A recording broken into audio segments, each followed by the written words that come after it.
Watching Boris Becker play tennis was akin to witnessing a trapeze group perform their high wire act. Boris Becker attacked the game horizontally, diving, lunging, and flying through the air with reckless abandon, and often with disregard as to how it would affect his body when he landed. Boris Becker's game had characteristics of a gymnast as well: power, balance, agility, precision, and mobility. His explosive game was coiled from a big and strong 6 foot 3 inches 180-pound frame which magnified his athleticism. Boris Becker arrived on the professional tour in 1984 with little fanfare except premier advisors in his coach Gunther Bosch and manager Ion Tiriac. But within a year he had become a household name.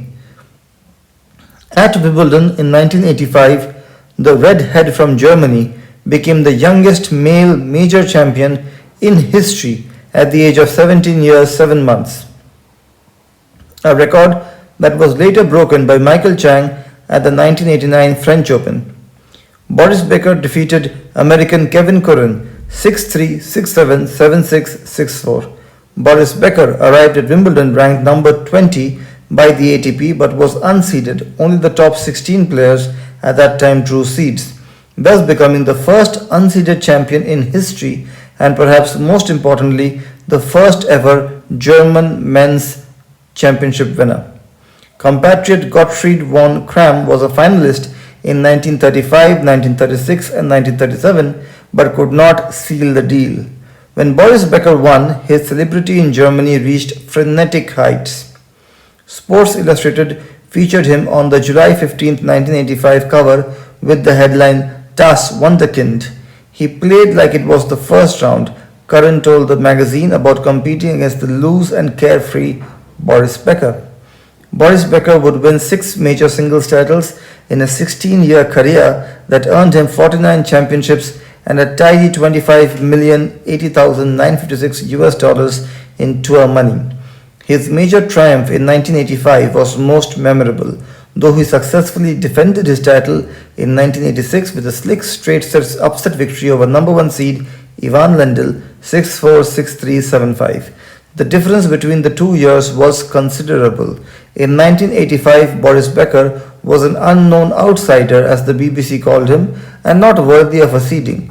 In 1986, he rose to a number 4 seed and was hardly unknown. Against number 8 Curran in 1985, Boris Becker needed 3 hours and 18 minutes to power his way to an unlikely championship. His blistering serve produced 21 aces and he wore out the grass with his headlong dives at net and on the baseline, playing half a set with a shirt soiled in dirt as a badge of effort. After the match, Boris Becker told the media, "I'm going on court to win, to fight, to do what I can." He spoke the truth. His 3rd and 4th round matches were monstrous 5-set affairs, as was the semi-final victory over number 5 Anders Järryd of Sweden. Boris Becker began playing tennis at the age of 8 and occasionally practiced with compatriot and the biggest star in the history of German tennis, Steffi Graf. He dropped out of school in the 10th grade to train with the West German Tennis Federation. At the age of 16, he turned professional and his game wasn't hard to scout. He was going to launch a big booming serve and attack the net. He had hefty, stinging and powerful volleys, an accessory to his serve. He'd pound a volley and on the slight chance one was returned, acrobatic play at net ensued, complete with dives, rolls, tumbles and leaps. Becker would try and crush his service return and go from defense to offense instantaneously. A winning shot brought his trademark fist pump, and Boris Becker often energized himself by shouting encouragement that intensified his matches. The fast lawn at Wimbledon was made for his game. In a 10-year span, he appeared as a finalist on centre court 7 times, winning his 3rd title in 1989, a convincing straight-set victory over Stefan Edberg 6-love, 7-6, 6-4.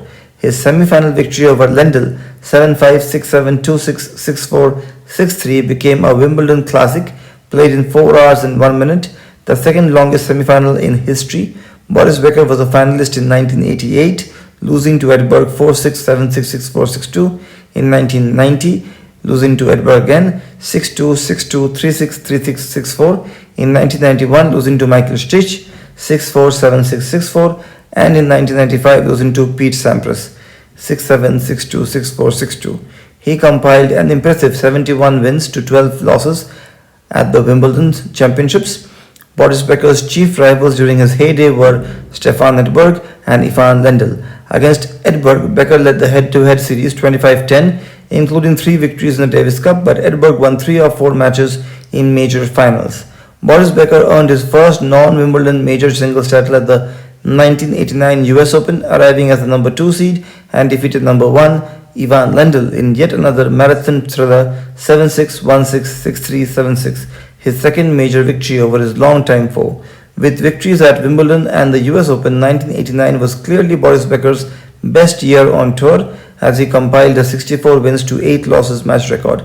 Boris Becker's third major at Lendl's expense came at the 1991 Australian Open, 1-6, 6-4, 6-4, 6-4. All-time Lendl held an 11-10 margin over Becker, but no victories came in the majors.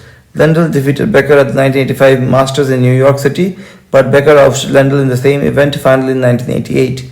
Becker won the Masters twice more. Both played in Frankfurt, Germany, defeating Jim Courier 6-4, 6-3, 7-5 in 1992 and Michael Chang in 1995 7-6, 6-love, 7-6. Boris Becker's final major title after a 5-year drought came in 1996 when he captured his second Australian Open Championship with a 6-2, 6-4, 2-6, 6-2 victory over Michael Chang.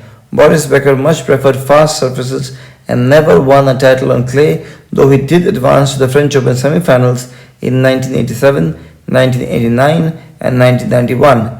Interestingly, Boris Becker won an Olympic gold medal in doubles competition alongside compatriot Stich at the 1992 Barcelona Games, which were played on clay. He won 15 tour titles in doubles. For a player who wasn't particularly known for grinding it out on the baseline, Boris Becker adapted his game when necessary. As a Davis Cup member for Germany, he led his team back-to-back championships in 1988 and 1989. He won 22 consecutive matches, second longest in history to Bjorn Borg's 33. In 1987, Boris Becker played one of the longest matches in tennis and Davis Cup history, defeating John McEnroe 4-6, 15-13, 8-10, 6-2, 6-2 in 6 hours and 22 minutes. Boris Becker was ranked in the world top 10 11 times in 16 years, rising to number 1 briefly on January 28, 1991 and number 2 3 times in 1986, 1989, 1990. He won 80.3% of his major singles matches, ranking among the 10 best in history. Becker's lengthy career came to a close in 1998. When his game began to slip, he knew the time was right to move on to other facets of his life. In 2003, Boris Becker put his career and expectations in perspective, saying, "One thing I know is that the world will not allow me to just play tennis. It will not allow me to be number 15 in the world, so I do it right or I don't do it at all." Post his playing days, Boris Becker formed his own racket and apparel manufacturing company, worked with the BBC as an analyst on Wimbledon coverage, and became a proficient poker player, competing in both the European and World Poker Tours. Boris Becker was Novak Djokovic's coach from 2014 to 2016. With Boris Becker in tow, Djokovic has added to his major win tally, telling Dubai-based Z News in February 2015, "I constantly learn something new from him from a psychological point of view, mostly because he had been in these situations before. He understands what I go through, the challenges that I face, the obstacles that I need to overcome to win big titles and be number 1 in the world because he was there." Boris Becker helped Novak Djokovic win 6 major titles.